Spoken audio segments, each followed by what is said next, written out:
こんにちは。新食系 VTuber のやしろましろです。どうぞよろしく。今回はこちら。知っておくべき神道の基礎知識、一社の古実についてお話をいたします。皆さんはこの一社の古実という単語を聞いたことはございますかね。神道の基本、基礎的な神道を知るなら絶対に覚えてほしい単語、なんだったら私の中で一番初めに覚えておいてほしいくらいの単語でございます。この一社の古実。なので今回は神道の処方知識、基礎知識ということで一社の古実という単語について説明をいたします。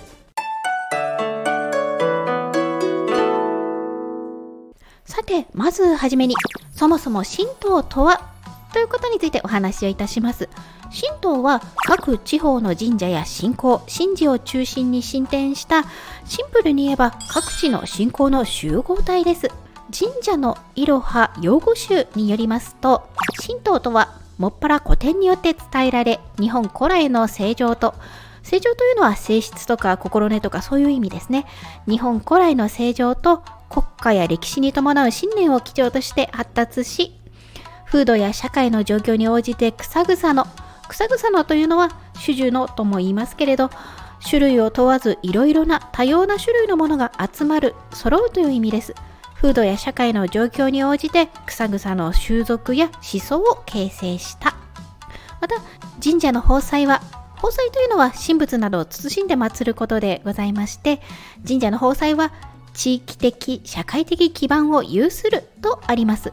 もう割と最初のページに書いてあるんですよね。日本書紀の記述形式からもわかりますよね。ある文に曰くって、こちらではこう書かれている。でもこっちではこうも書かれている。ね、それぞれの場所にそれぞれの信仰がある。それが神道です。したがってこれだけが正解というのはないんですよ。これだけが正解っていうのはない。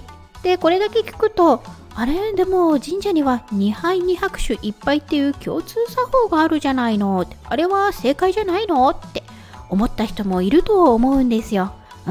疑問を持つのはいい方ですよ。いい疑問ですね。説明しよう。この2杯2拍手1杯は作法の一つでございます。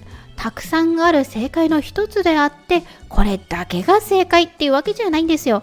というか、2杯2拍手1杯だけが正解なんて誰が言ったんですかね。多分そんなこと言ってる人いないんじゃないのかな。作法の教本にも一社の古実による慣例あるものはこれによることを得るとところどころ書いてございます。出ましたね。ここで本日のテーマ、一社の古実。さあ、一社の古実というものは普通には明治以前から行われている古実による慣例。古実というのは昔からの決まり、習わし、昔から伝わっている儀式とかそういう意味です。その古実による慣例を指す。簡単に言いますと、一社の古実というのはその神社の伝統でありまして、で、一社の古実による慣例あるものはこれによることを得るというのは、その神社の伝統優先で OK ですよってことです。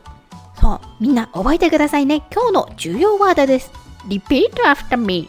一社の古実。神道は各地の信仰の集合体。儀式や作法などはその神社の伝統が優先されるです。ただし、一社の古実といえば神社は何をしてもいいのかっていうと、そんなことはありません。先ほどの一社の古実の説明には続きがありまして、この一社の古実による慣例というのは普通には明治以前から行われている古実による慣例を指すのであって、戦後このような慣例が生じたというものではないのであるとあります。だから例えば、なんか神社のオリジナリティ出したいよねって、せやって抹茶の向き逆にしたら珍しいやろこれとかね、新しい作法を生み出しましょうか、うちのオリジナルってことで。そんなことしてる神社ないとは思いますけれど、そういうのは一社の古実とは言わないってことです。あくまでもその地域、その神社に昔から伝わっている伝統を一社の古実というのであって、神社のオリジナリティのことを一社の古実とは言わないってことです。この話ね、結構勘違いしてる人多いんですよね。これを知ってるか知ってないかが初級を脱せるか否かの基準かもしれないですね。だって本当に神道の知識の基本なんですよ、この一社の古実って。この基本を知っていればね、神社本庁が2杯2拍手1杯を強制したなんて陰謀論を信じることなんてないでしょ。一社の古実がありますから。この基本を知っていれば、3杯3拍手1杯が古来からの正式な作法なんて説に惑わされないでしょね。神道は各地の信仰の集合体で、古来からの正式な作法なんてものが全国の共通認識だったなんてこともないのだから。この基本を知っていれば、神社で拍手を打つななんてトンチキ理論にも騙されないでしょ。これもまたね、拍手をしない地域もあったかもしれませんけれど、それは全国に適用されるレベルの話じゃないんだから、拍手が間違いなんてことありませんけれど。でね、神道に関するガセ情報って基礎知識さえ押さえていればある程度は避けられるんですよ。これからもね、神社に関する情報を発信していきますので、ぜひチャンネル登録して一緒に勉強していきましょうね。高評価、チャンネル登録お願いします。高評価を押してもらえると YouTube さんがいろんな人におすすめしてくれまして、たくさんの人に解説動画とか見てもらえますので、高評価とチャンネル登録どうかお願いします。